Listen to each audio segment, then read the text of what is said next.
I am in the cohort with Annalisa and Elise and Avery of pre-service teachers who saw a need for this Sunday night when CPS canceled that food service for our families and caregivers.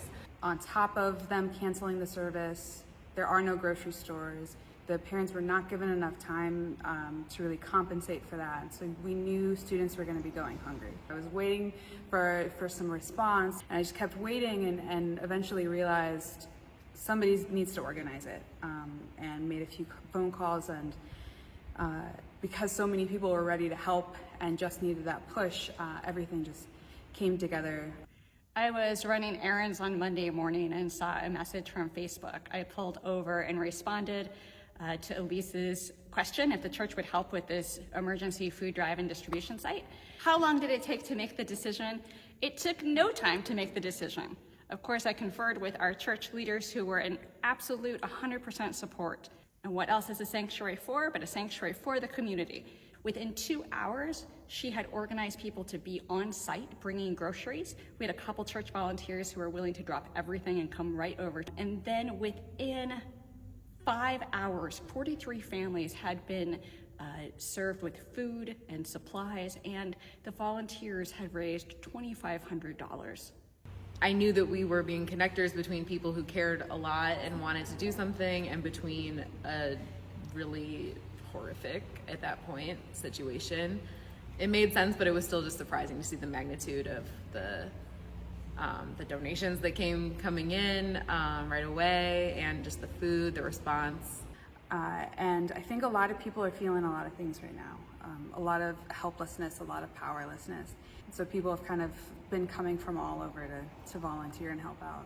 And I showed up on Tuesday full of grief and rage and goodwill and a desire for change. Emergency food distribution is super important to feed those who are hungry among us, particularly those kids who are dependent upon lunches from our public school system.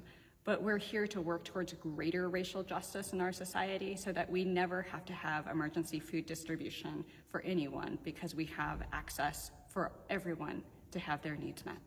Immediate needs need to be met, and hopefully in the process of engaging with meeting those needs, people can begin this transformative experience of understanding it's not just that we need food, it's that people shouldn't have to go to a food bank to pick up food. Why are they having to do that? Why does Northside not have to deal with that?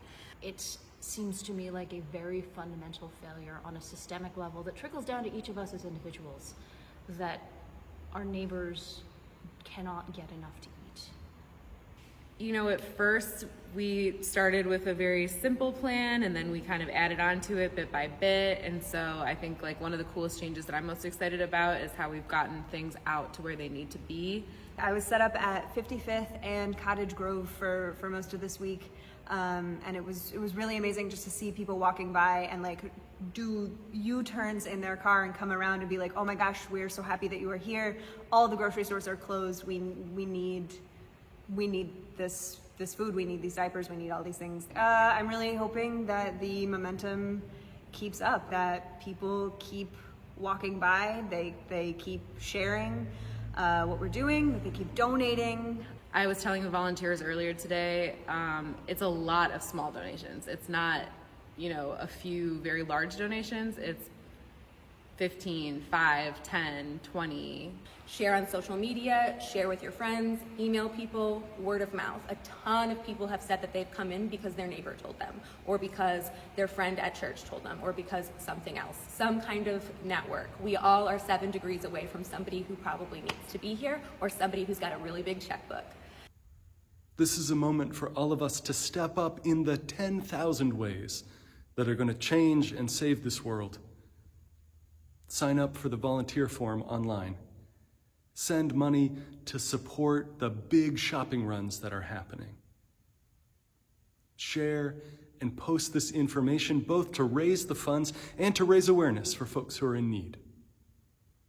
All of us together is the only way forward.